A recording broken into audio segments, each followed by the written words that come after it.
Welcome to everyone from everywhere to this ASOL panel. First, I'd like to thank very much the organizer from ASOL, both those who worked on the substantive and technical sides, and a special thank you to the sponsor of this panel, WTO. The theme of this panel is reforming the WTO through the prism of rules versus power-based trade relations. And we have three amazing and real experts. First, Ambassador de Boer is Canadian ambassador to the WTO, and he is one of the negotiators and architects of the various proposals and new approaches suggested by Canada and the broader Ottawa group. I'm thinking of the MPIA, institutional proposals on the deliberative functions of the WTO committees, and I draw your attention on last week's declaration on COVID-19 from the Ottawa group. Jennifer Hillman is also a very well-known trade expert. She's senior fellow at the Council of Foreign Relations and professor at Georgetown. She's very well known, as I mentioned, in the international trade community. She was ITC commissioner, general counsel at the Office of USTR, prolific writer, legal advisor, litigators, and she was a member of this WTO appellate body for at least 4 years. Henry Gao is also someone very special. He's a well-known professor in Singapore and a prolific author. He's also an international trade expert, and he has extensive views on many issues with daily sort of publications. But something special, he has an acute knowledge of the Chinese system, which provides him with a unique expertise in understanding differences in the legal systems concerned. So today we'll talk about three topics. First, the appellate body crisis, the DSB, the MPIA. Second, the inadequacy of the rule book. And third, institutional reforms. And each speaker will speak about at least two of those topics. And I start with the DSU, the dispute settlement system, the appellate body crisis, etc., with Ambassador de Boer. Ambassador, what can you share with us regarding this WTO appellate body crisis? What do you think this crisis means for the rule of law, for the system of dispute settlement in the WTO? And in particular, since you've been so sort of strong, Canada and the Ottawa group, on trying to find solutions, what can you tell us about the MPIA, this new arbitration appeal mechanism, where in June you are selecting, I believe, arbitrators? Please, Ambassador. Well, thank you very much. And thank you, ASO, for organizing this. I'm disappointed we can't be in Washington, or we couldn't be in Washington, but I'm really grateful that we can still have this conversation. And I'm honored to be on the same panel with Jennifer and Henry. It's great to see you both again. And it's great to see you, Gabrielle, even though we're in the same city, we have not seen each other lately. But let me start off by setting out what is the hard truth that we all know, is that the appellate body is no longer operating. It doesn't have quorum to hear an appeal. And that's because the DSU requires 3 AB members to sit in a division to hear an appeal, and there's fewer than 3. And they have not been able to play this role since December 11th, 2019. And the reason why they haven't been able to is because the US has objected to appointing replacements to the outgoing appellate body members since 2016. Now, the US justifies its block by asserting that the appellate body did not fulfill its mandate as required by the DSU, and they have started to voice criticisms regarding the appellate body only after a few years of the appellate body coming into existence. So to a certain extent, this is not a new debate, but certainly the tactics are more recent. So, and these concerns grew and were repeated. And now the US argument goes further and suggests that the original expectations of the WTO members regarding the functioning of the appellate body have not been met, and that the appellate body has asserted a greater role than envisioned by the membership when it was created via the dispute settlement understanding. Now, prior to the loss of quorum at the AB, WTO members had undertaken work on solutions to address US concerns through a process facilitated by Ambassador Walker as chair of the DSB at the time. He's now chair of the General Council. And this resulted in the elements of convergence identified in the Walker report. And members from all parts of the world contributed to that process, which demonstrates a common willingness to address US concerns. Unfortunately, the US rejected the solution proposed through the Walker report. Now, obviously, finding a multilateral, long-lasting solution will require meaningful and constructive engagement from all WTO members, including the US. I'd also like to mention that there are 120 WTO members who are co-sponsoring our proposal to launch the appellate body selection process to fill vacancies. The process has been led by Mexico and has been discussed every month at the regular meetings of the DSB since November 2017. It doesn't seem like it's going to result in anything in the short term, but it's a useful reminder of the membership's ongoing desire to restore a functioning, binding, two-stage dispute settlement process of the WTO. Obviously, one of the core values of liberal democracies in countries such as Canada, but we also thought a core value of the WTO was that of the rule of law, and therefore for Canada, it's very important, and our core priority remains to find a solution that includes the US. As the AB is not operational anymore, a respondent can currently and perhaps cynically appeal into the void, a panel report that it does not welcome, and this would frustrate the dispute settlement process by preventing a conclusion of its work. There's a couple things, though, that I think are important to remember here. One is, I think we have to be careful when we talk about the appellate body impasse that we don't conflate the problems of the DSU and the appellate body impasse of the DSB as problems writ large, or that we don't look at the WTO as solely a dispute settlement organization. It is that, but it's also more than that. And the other thing that I also think, a third element that's very important to remember, is that the appellate body sits at the top of the dispute settlement processes, and the other processes continue to operate. Panels are being formed, members are asking for panels, specific trade concerns are being discussed.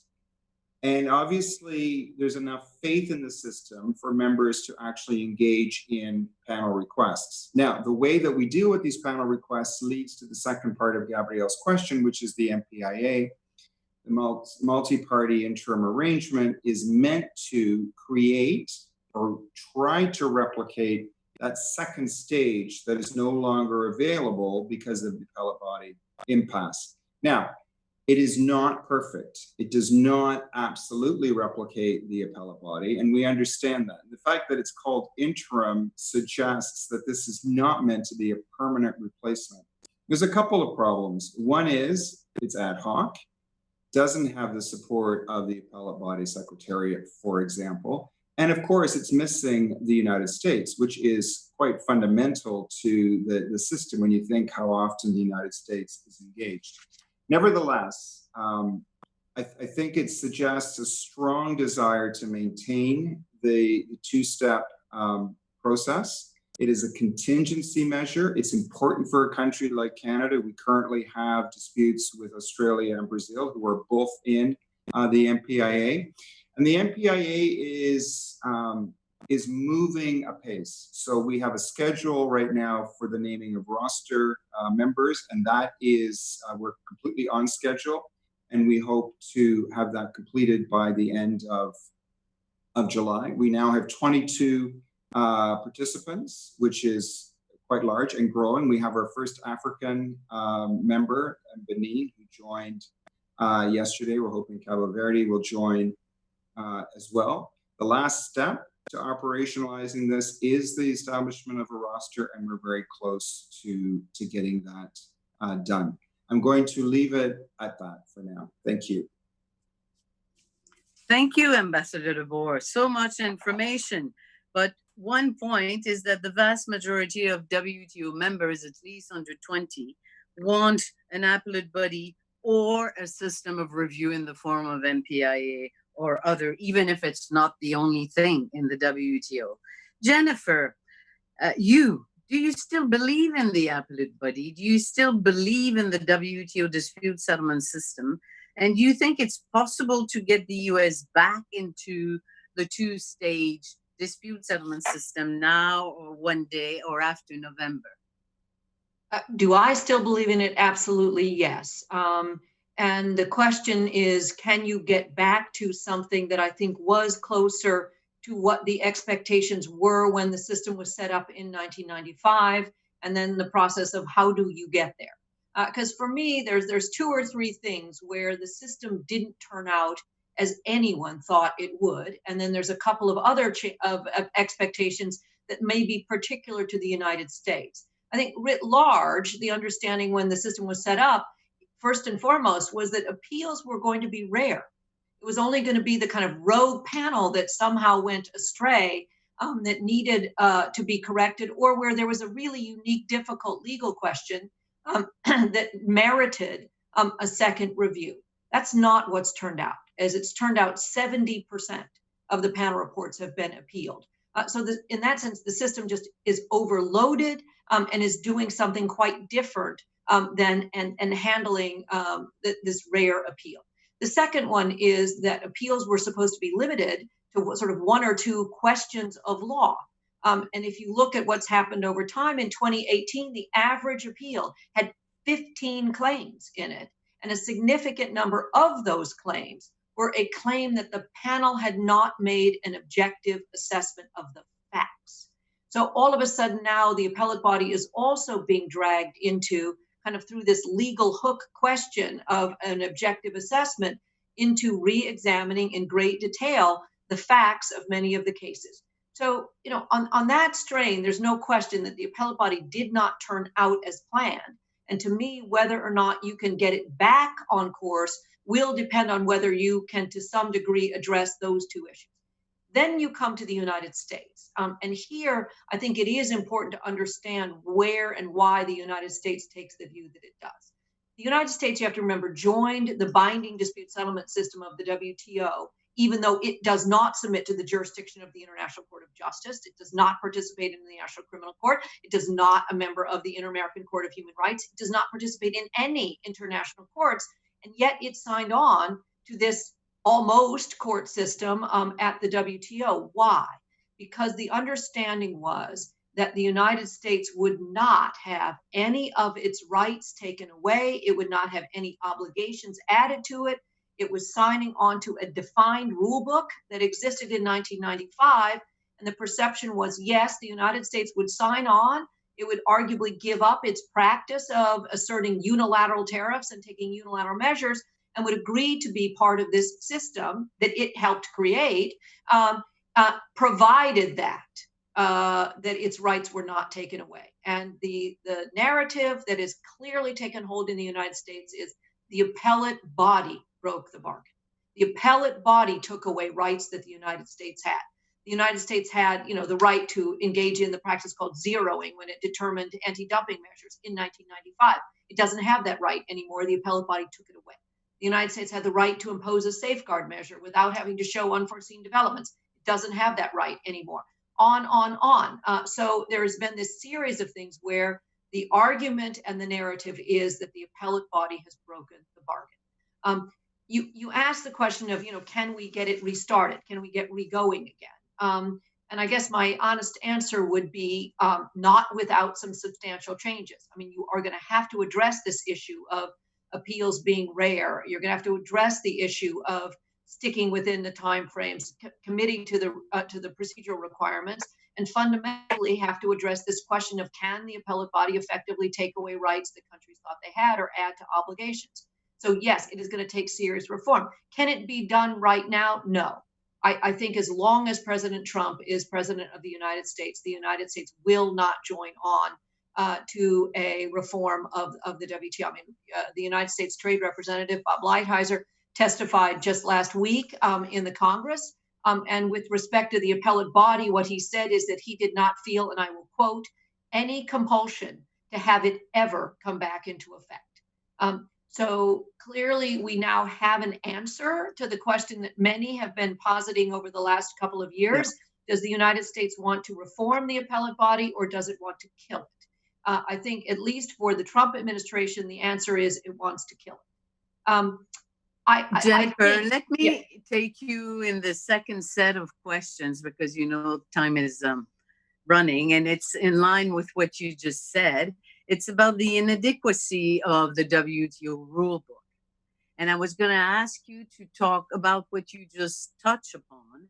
That is, we all agree for the need to modernize WTO, and people talk about e-commerce investment, but this also covers, of course, rules such as subsidies, such as SOEs. And you are a knowledgeable expert on trade remedies. So what are your views on the need to improve those rules? You talked about issues of the appellate body. Is it possible to improve rules on subsidies with 163 members? Again, it's a tall order, but I think a critical one, because when I step back at it and think about the system overall, to me, the greatest failure of substance of the WTO's existing rules is its inability to discipline subsidies. And to me, that's for three reasons. First, I think it's too hard to fit within what has become a narrower definition of what is a subsidy. A financial contribution by a government or public body that confers a benefit and is specific. And when you take on board the appellate body's ruling that a public body is defined as an entity that exercises a governmental function, you have now excluded state-owned enterprises and again, a lot of others from that definition of what constitutes a subsidy, who can be the provider of a subsidy.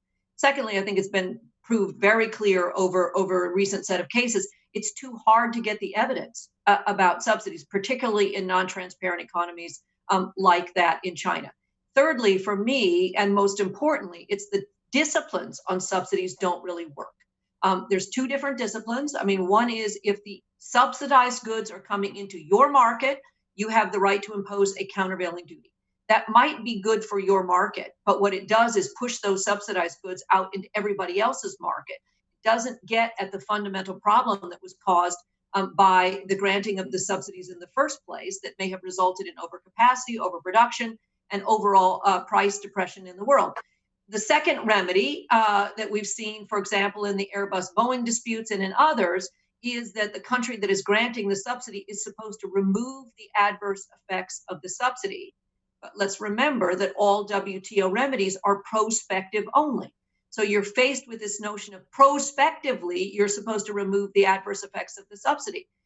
It's very tricky to figure out exactly how you do that and what that means. But what it clearly doesn't mean is that you go back and dismantle the steel plant that was built, 10 years ago on the backs of the subsidies. So all of that steel is still coming out into the world market. So the remedies also don't work. So can we fix it? Clearly, the strongest effort to date to try to come up with new ideas has come out of a trilateral cooperative effort between the United States, the European Union, and Japan. And they have made a lot of progress and issued a very good statement in January of this year that talks about thinking about redefining the subsidies and particularly redefining what constitutes a prohibited subsidy that would be considered, if you will, per se illegal. Secondly, they're trying to get at this issue of evidence by thinking about creating rebuttable presumptions and moving the burden of proof away from the country challenging more onto the country to try to have to prove that they're not doing something that's illegal. They're also, included in that is more work on how to get countries to notify their subsidies in a more timely basis, penalties for not doing so. So yes, there are a lot of things that could be done. Will it be readily adopted among all of the countries, particularly by China? I think the answer right now is no. Unless and until China sees that there is something in it for China to join on to this, I think it is going to be very, very difficult to see that. But it is, to me, one of the critical things that the WTO has got to do, and it's only getting harder. As the world tries to figure out how do we recover economically from the coronavirus pandemic, more governments than ever are going to be needing to grant more subsidies than ever as part of economic recovery efforts. As we think seriously about climate change, more governments than ever are going to have to be providing subsidies for technologies to move us off of a carbon economy. Again, are we going to greenlight all of those, or how are we going to decide that certain subsidies are okay and other subsidies are not? But this whole issue about how do we discipline subsidies that are causing trade distortions without totally cabineting in government's sovereign right, to provide support where they think from a policy basis it needs to go, is only going to get harder as we go down the road. But to me, this is one of the critical issues that the WTO needs to face up to. And Jennifer, I'm sure you're not limiting your comments to the so-called industrial subsidies, but it would cover also agriculture subsidies. Oh, yeah. No, it's the broad array of state aid, if you will, because, again, you have to remember, why do we care about this? The perception is that it's unfair to ask a non-subsidized producer to compete with subsidized goods. I mean, so, where do we then bring some fairness? And whether it's got to come through competition policy, through rethinking an approach to bankruptcy, again, a broad array of things, but it does get to this issue of where can you draw the line between appropriate interventions by governments versus those that are unfair or are creating unfairness. Financial or otherwise. Fascinating. Henry.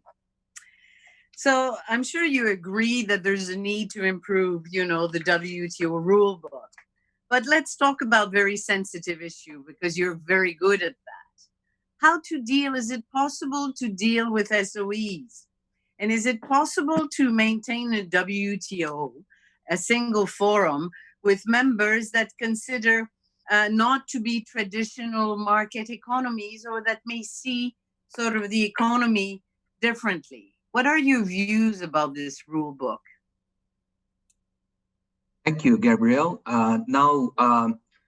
With regard to the rules on SOEs, the previous speakers have mentioned there are talks of a reform, but I think on this specific issue, maybe we should take a new look at the existing rules, because actually the special rules on subsidies in Section 15B of China's WTO accession protocol, along with the existing rules on subsidies, does provide a good defense against the problems created by China's unique economic model. So why have we not seen more usage in the 18 years since China's accession? I think this is due to some misconceptions. The first one is that countervailing actions are impossible without sufficient information on the subsidy program in China. But in this paper that I published last year with Wei-Huan Zhou from UNSW, we argue that this could be remedied by the open-ended language of special difficulties in Section 15B. The second misconception is that the WTO appellate body's narrow interpretation of what constitutes a public body and the WTO's SCM agreement has made it very difficult to use the language, because it's very hard for you to find SOEs as public bodies. Now, this is less significant now, because since a change in China, because China has started to assign key governmental functions to many SOEs. And also the CPC has tried to install party committees in all SOEs, and even asked the OCEs to change the articles of association to make sure that the party committees would be the key decision makers. So all these coupled together make it much easier for you to find the exercise of a government authority by these SOEs and the government control of these firms. But moreover, as you can see, the jurisprudence of the WTO is also changing. Last year, the appellate body ruled in DS 437 that the public body doesn't mean that the connection with the government has to be established in every case. And also the rule that external benchmark is not limited to cases where the government sets a price. So all these, I think, open the new possibilities for other countries to use the existing rules against China, because we think that there are many problems if you want to negotiate new rules on this with regard to China. So how do you negotiate new rules? There are basically two ways. One way is you include China, But if you include China, there's a risk that China could sabotage the talk. You can already see signs for this in China's position paper on WTO reform, which emphasized the need to respect members' development models. And they specifically stated that China opposes special and discriminatory disciplines against state-owned enterprises in the name of WTO reform. So if you want to push this down in the name of WTO reform, it's going to be very difficult with China. The second option is not including China, but then even if you can get a result through such approach, which is another question. The question is, how do you get China to accept the results of such negotiations? Any result without China's participation will evoke the painful memories of unequal treaties that China has been struggling with for the past. One lesson is, for example, is the July 2008 package. At that time, the US wanted China to make concessions on sectorials, and China declined because China argued that the other big emerging economies were not asked to do so. And China says such commitments have to be made on a voluntary basis for everyone, not just us. So the last problem I see is that even if China accepts the results of any such new rules on this, how do you get China to actually implement this? Now, there's a theory that the WTO agreements are like incomplete contracts. So as such, the implementation often relies on the goodwill of the implementer.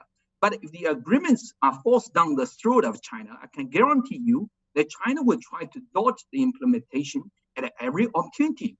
I can give you an example from China's WTO accession, where China was required to undergo an annual review of its trade policy, which is above and beyond the normal WTO TPR cycle of every 4 years. China regarded this as discriminatory, and since the very first meeting, they insisted that we do not provide written answers to the questions because they said this is only required in the normal TPR, and this is not normal TPR. There's no such language in the accession protocol. Therefore, we are not going to do that. So to summarize, my position is that it is possible to maintain a WTO with members which are not traditional market economies. The current problems we face is not really that the WTO rules are inadequate. I think is more of the lack of actual utilization of existing rules that is the problem. My suggestion is that there should be more use of the subsidies rules, given that the updated jurisprudence and new development in China actually made the previous problems disappear. In addition to targeting the main problem of the state capitalism in China, that is massive subsidies provided to SOEs that distort international trade and world market, using more subsidies rules would also have the added benefit of making the domestic market more competitive. And this would help the development of private firms in China. Because China is so big, it would be unrealistic to assume that it would change under external pressures, even if such pressure comes from the big guys like the US, EU, and Japan. Instead, so Henry, yes. When you say making use of the subsidies rule, do I understand you correctly to say that there should be more dispute challenging, because your view is that the case law has evolved, has matured, and now could force China and its public body? Is it your point, and that China should respect? And I please answer this in 30 seconds, because I would like Jennifer. Yeah, because this is the only way to respond chat. immediately. So Slido is for Q&A only. But, yeah. Yeah, actually, my point on this basically piggybacks on Jennifer's argument that we should bring big, bold cases against China. So I think, if we bring more cases against China, this would help to make changes happen within China. Okay. And because you believe the rules are okay now as interpreted, going in the right direction. Jennifer, 1 minute. We'll go to institutional reforms after. I think Henry's basic point is well taken, which is part of the problem here is the WTO members didn't use the mechanisms that were available. I mean, people forget that when China first joined the WTO, there was a selective safeguard provision allowed for the first 13 years of China's membership in the WTO. It was used once by the United States. So as a general matter, there has been a significant reluctance from across the globe to challenge China. But where I will disagree with Henry is I think it's important to understand why. And the why is because too many countries fear retaliation by China. And you see this across the board. I mean, just look recently when Australia says, we think we might want to have an investigation into the beginning of the COVID virus, and immediately come trade sanctions against products coming out of Australia. You give a Nobel Peace Prize to a Chinese dissident, immediately, salmon can't trade into China. The Philippines wins a dispute over islands in the South China Sea, immediately mangoes from Philippines are barred from going into China. So there is a reason why, and I don't think it's just the rules. There is a reason why countries have been very reluctant to take on China. I don't disagree with Henry. If countries had challenged readily, frequently, often, the rules might have proven to be much better than people are surmising. But I think there's an understory there that has to be understood as well. Thank you. Now, our third topic is institutional reforms, not only the norms, the rules, but the process and the forums. And as you know, about 50% of the staff of the WTO and the budget is traditionally used for the daily administration of problems of WTO members, the regular committee work. And there too, institutional reforms are crucial. And there too, Ambassador de Boer in Canada have put very important and interesting proposals. Certainly, modernizing the WTO cannot mean setting aside the rule of law. But another aspect of that is that the rule of law also means treating equal partner, and maybe not treating equally when they're not equal. So I'll start with Henry. The issue of developing country is also peculiar and difficult with China. And developing country in the WTO is also special because 90% of the members want to be developing country and be treated differently. So what do you think of any sort of solution for this status of developing country, not only for China, because it's a much broader issue? Yeah, it's not just about China, but I think the biggest problem with China, with countries like China enjoying or claiming development country benefits. I think to answer this question, we have to look at the status quo to see whether China really enjoys development country treatment in the WTO. Actually, when it acceded to the WTO, China wanted development country status. But this faced resistance from other members because of concerns over, here I quote, the significant size, rapid growth, and transitional nature of the Chinese economy, end quote. So in the end, a pragmatic approach was taken, meaning that China didn't get most of the special benefits that a developed country normally gets. For example, if you look at the market access commitments that China has agreed to cut its tariffs on both industrial and agricultural products to much lower levels than developing and in some cases developed countries. And on some issues, actually, China's commitments far exceeded those of even developed countries. For example, it agreed to eliminate all export subsidies on agricultural products and an obligation that developed countries were only able to accept 14 years after China. It also ended to eliminate all export taxes, which are still allowed under current WTO rules and still widely used by many governments. So the next question, I think, is does it cost much to grant countries like China developing country status in new negotiations? Now, if you look at China's position paper on WTO reform, China says it is willing to take up a commitment commensurate with its levels of development and economic capability. Now, these are not empty words because China has indeed assumed obligations higher than most developed countries since it joined the WTO. A case in point is the Trade Facilitation Agreement, where China has agreed not to seek technical assistance not to designate any category C measures and agreed to implement about 95% of the measures immediately upon ratification. And as of January this year, all of its category B measures have been fully implemented. So this is quite a different approach compared to other major developed countries, especially India. India, for example, not only claimed itself to be a developed country, it also wanted real substantive benefits as a developed country.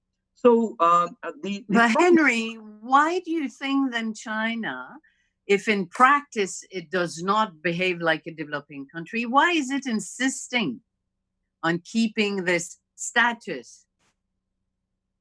Well, I think the first reason is political, because China internally always calls itself as the biggest developed country in the world, and also externally, this is also the political message. And second is also more substantive. China wanted to retain the ability to have some discretion, some leeway in making commitments in the future. But of course, given China's huge size, it would not be possible to achieve meaningful deals in many areas without the participation of China. So this also brought us back to 2008 July package negotiation on sectorials, where without China's participation, it would be impossible to meet the target of 90% coverage of world trade, because China alone accounts for more than 10%. So I do understand the need to bring China in, but I think any such negotiation should be based on two principles. First, the rules have to be neutral on its face, so that it will not be deemed as China-specific. It will not be deemed as discriminatory, because China doesn't like being discriminated against. Second, you have to offer China something, even if just as a token. Now, earlier, Gabriel, you mentioned agriculture subsidy. Now, that is part of China's counteroffensive in its proposal on subsidies negotiation. And the thing is, the Chinese take the concept of the face very seriously, and they will not react to they will react to gestures of goodwill very nicely. Here, a good example would be abandoning the non-market economy approach in anti-dumping investigations, because the Chinese regarded this as broken the promises that the other countries made when China acceded to the WTO. So even if you abandon a non-market economy approach, actually you are not losing much, because you can already achieve the same method through other means, such as Australia's practice of market disruption. So thank you. I don't really see any downside of doing that. Thank you, Henry.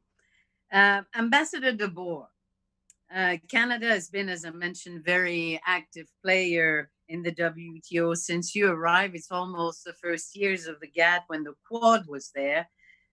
Thanks in part, I'm sure, to you, an amazing ambassador.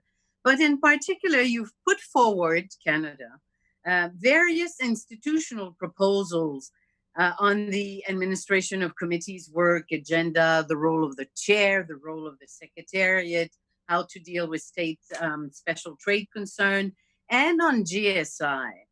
What can you tell us about why you have decided, inter alia, to focus on these institutional reforms and others, please?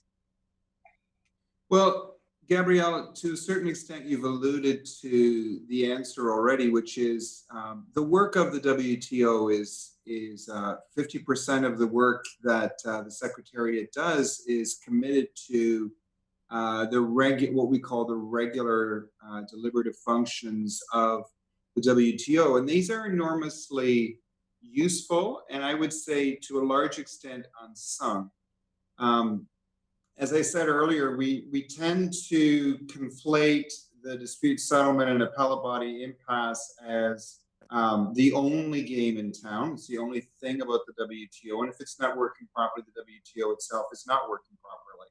Our approach has been to say there's a lot of improvements that could be made within this system, but there's a lot of things that are working well that could work better. Specific trade concerns is a wonderful example, and the EU has been leading this as well, where we can actually prevent or get issues resolved before they go into the dispute settlement lane. We can use these processes to increase trade policy capacity in countries, we can address concerns in a less costly and more effective manner. So why aren't we talking about doing some of these things? Look, at the Ottawa Group can't possibly, given the way the WTO operates, the Ottawa Group cannot do this on its own. But what we're hoping is that we can start setting the table to having a broader discussion on some of these topics. I should also say that the COVID-19 has probably reinvigorated the work of the Ottawa Group, and it should reinvigorate the work at the WTO. So the ministerial statement on June 15th is not an abrogation of all the things that we had said before with respect to the Ottawa Group, but it's a real recognition that COVID-19 does actually do a number of things. One is it points to the need for greater transparency. And secondly, it points to the need for us to actually cooperate multilaterally. So the response to COVID-19 should not be unilateral. It should be and must be multilateral. So that's why we said in the ministerial statement, be transparent. And if you took measures as a result of COVID-19, tell us what you did, and then remove them as quickly as possible. When we looked at the trade facilitation agreement, we said there's a lot of work that could be done here, particularly in information technology, that has been brought to the fore because of COVID-19. When we looked at medical supplies and supply chains for medical supplies, we thought there's a lot of work that could be done here as well, and multilateral approaches are the way to move forward. Now, with respect to JSIs, excuse me, we have picked on one in particular, or chosen one in particular. Picked on makes it sound pejorative, and that is the one on e-commerce. And the reason for that is twofold. The one is the three coordinators are actually in the Ottawa Group: Japan, Singapore, and Australia. And every member of the Ottawa Group is a signatory to the JSI on e-commerce. Now, we are all in various forms, almost members of the other JSIs as well, but e-commerce is the easy one because we're unanimous with respect to that one. But again, COVID-19 is a really interesting way to activate that discussion, because what we're learning, and here we are talking on an e-platform today about WTO reform in ways that we didn't do a year ago. We're meeting virtually at the WTO in ways that we didn't do before. I mean, this COVID-19 does become a very positive tool for trying to move forward both plurilaterally and multilaterally. So we think we should seize this opportunity. But on JSIs more broadly, we're very much of the view that this is probably the only way we are going to move forward.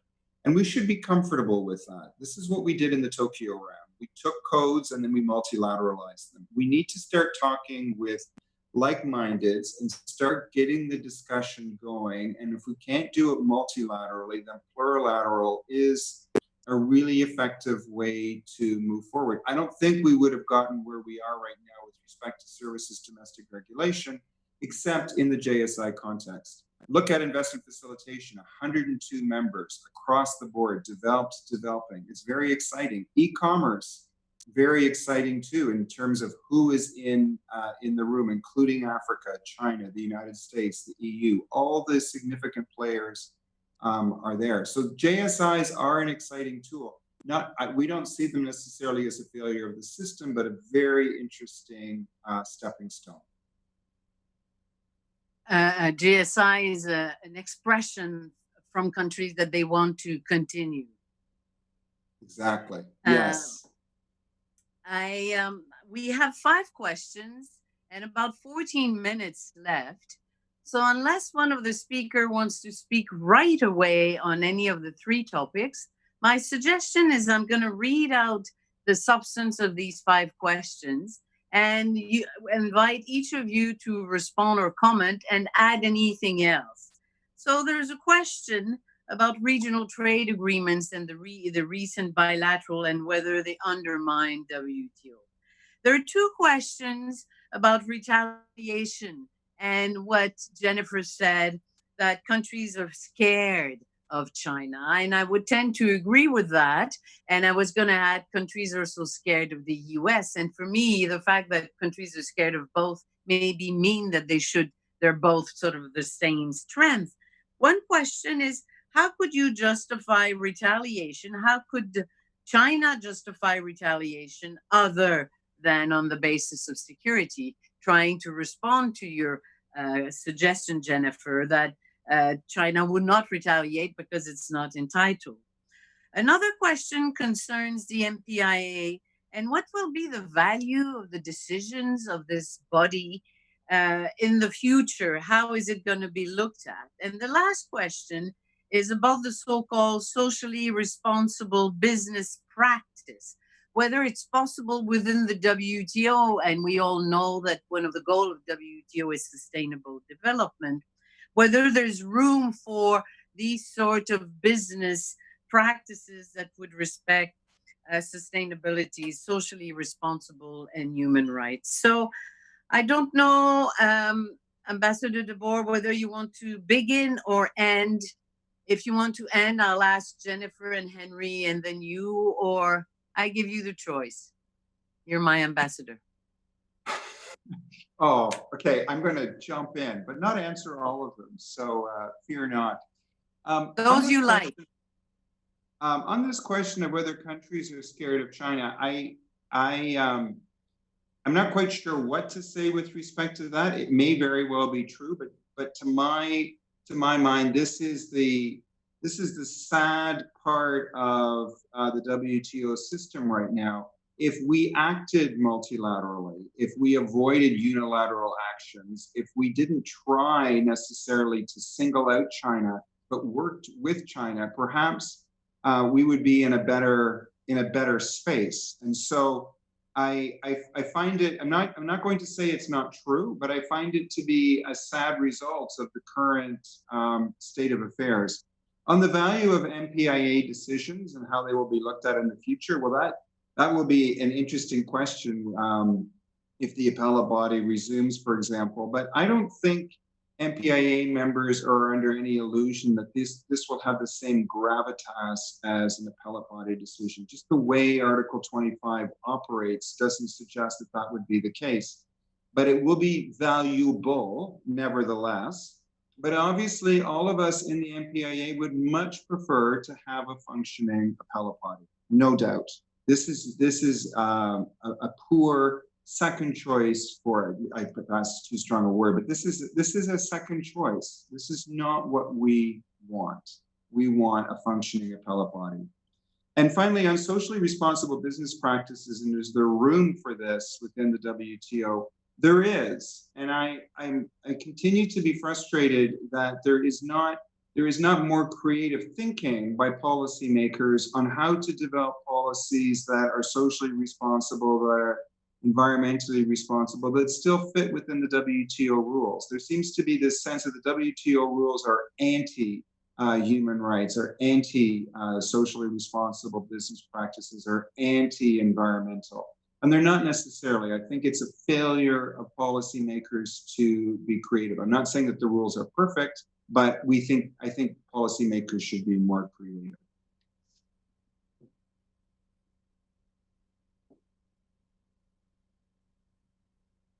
Ambassador, I think we lost your last sentence.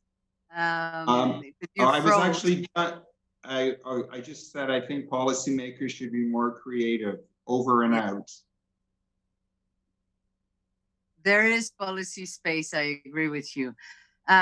Jennifer, do you want to end or you want to speak now? I can go next, and we'll let Henry have the last word. I think that might be okay. That might be appropriate. So I will comment only very quickly on the issue about retaliation, and I'm not going to disagree at all with Ambassador de Boer. I guess my point is that countries were reluctant because of both the sort of swiftness and to some degree the outside of the WTO rules way in which some of this retaliation occurred. No question, the right way to go about it is to file a dispute settlement case, is to take it through the entire process, And then if authorized by the WTO, and only if authorized, should countries engage in the kind, I don't want to call it at that point retaliation, but in this rebalancing that occurs lawfully. I mean, that's what the system is supposed to do. And I do think it is, I would agree, sad that we've gotten to the point where either because cases take too long, and that's some of it, is the concern that it's just too slow to go through the whole process and have your retaliation sort of authorized duly, that countries have moved away from it. And then you have added on top of it, you know, the concerns that have been raised by a lot of what the United States has done, where, for example, with putting the tariffs on steel and aluminum, where the concern is that there is going to be consistently raised this notion of, but I'm allowed to do this because I'm doing it in the name of national security. So again, there starts to be this real concern about whether or not the rules are as tight as they are and about how long it will take. On the value of the MPIA decisions, I'll only comment on these because I some time ago wrote a paper called The Good, Bad, and Ugly Options for Addressing the Appellate Body. And I will just confess right now that I put what is MPIA into the category of bad. So I want to just say why that is and why I've clearly come to change my view on it. Which part of the reason for my saying that it was bad was because I feared it would let the United States off the hook. This was a couple of years ago, when I was really hoping that there would be incentives to get the United States to the table to really bargain. Since that ship has sailed, I think the MPIA is exactly the right way to go, and I actually am very encouraged, because I do think from the people that I've seen that are already on the roster and those involved, this is a real opportunity for them to show the world that this can be done in a way that is more sort of consistent with those original understandings about what this process was supposed to be, and really show the world and the WTO members how to go about doing this in a way that is more tailored, more limited, more useful to the members in terms of resolving disputes. So I'm very optimistic. They don't have the same value as an appellate body decision in two key respects. I mean, one is whatever decision comes out of an arbitration process is not formally adopted by the dispute settlement body. And that is important in the sense that the dispute settlement body is the one that sort of, if you will, holds everyone to account. I mean, it is a little bit of that naming and shaming every single month at the dispute settlement body, but the report can be appended to a panel report just to note that it's there. So it can be, in that sense, just as transparent and just as sort of out there as an appellate body report. And obviously the other downside of this is that it's case by case. So it requires countries to agree to engage in this. And in that sense, it's less useful. I won't necessarily comment on the regional trade agreement front. I will only say this is an age-old debate about whether or not you're creating, you know, as has always been called, a spaghetti bowl of rules that end up conflicting with or making it harder to live within the multilateral rule system. I think at this point, the notion is let's let trade liberalization occur where it can. Let's let new rules, new creative ideas be developed where they can. And it's not clear to me that they necessarily take away from the WTO or the multilateral system. So I'll stop there. Thank you, Jennifer. Henry, a new question came, and because you like difficult issues, I thought I will add it to what you were going to say. The question is whether it's possible to have plurilateral agreements like the e-commerce. I suppose behind this is the question of a plurilateral without the consensus of members, where the benefits could be limited to a subgroup, which is one of the possible sort of direction of GSI, a subgroup giving benefits to each other outside the formal plurilateral under WTO. So that's a question that came out. If you want to answer it, I think we still have 4 minutes. Yeah, well, Thank on you. that question, I think it's largely up to the members of the GSI to decide, because there are all kinds of different plurilaterals in the WTO. Now, there's the government procurement agreement where the benefits only accrue to the members. There's also the information technology agreement where the benefits are available to everyone, even to non-members. And then there's the new trade facilitation agreement where the members take a tiered approach, assume different categories of obligations. So I think at the end of the day, it would be up to the members. But personally, for e-commerce GSI, I would prefer a TFA type approach because there's this tension between the US and China. US wanted more data flow, China wanted more traditional trading goods facilitated by internet. So maybe there could be a two-tier approach so that this would not be a deal breaker for the GSI. Now, Okay. I like also to address the two earlier questions. One is the question on RTA, because Singapore is the only country in the world that has FTAs with all of the big four players, US, China, EU, and Japan. I thought I could see something on that. And actually last year, Singapore's trade minister made a speech. And in this speech, he outlined Singapore's three principles on free trade agreements. The first one is that they should be WTO consistent. And the second one is that they should be WTO plus, meaning that the obligation should be adding to the WTO obligations to serve as a kind of a test ground for new rules in the WTO. And the last one is that they should have an open accession clause so that new members could come in at any time, open to anyone who's interested. So I think if RTA fulfills these three principles, I would call it a good RTA that can complement the WTO. Last, on the issue of retaliation, since this is related to the issue of China. Now, I agree with Jennifer and also Ambassador here that actually the issue is not really limited to China. Such issue of fear of retaliation can be seen with regard to any other big players in the WTO. Now, with regard to China, I think the key is that you have to interact with China in such a way so that the approach would be interpreted as something that is not confrontational. You have to co-opt China rather than try to confront China. I think the problem with Australia, for example, is that what they did was interpreted as confronting China on the issue of origin of the virus. If you start, for example, a multilateral or even a prolateral approach involving China, engaging China in trying to find out the sources, maybe the outcome would be different. Thank you.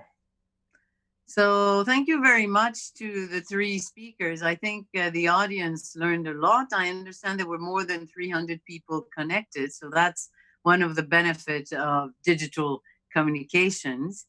I wish you all a nice rest of the day. Thank you again. Thank you, of course, to ASIL for all their work. And I hope to meet you physically, notwithstanding the benefits of digital trade, very soon. Bye. Thank you. Thank you. Thank you. Bye.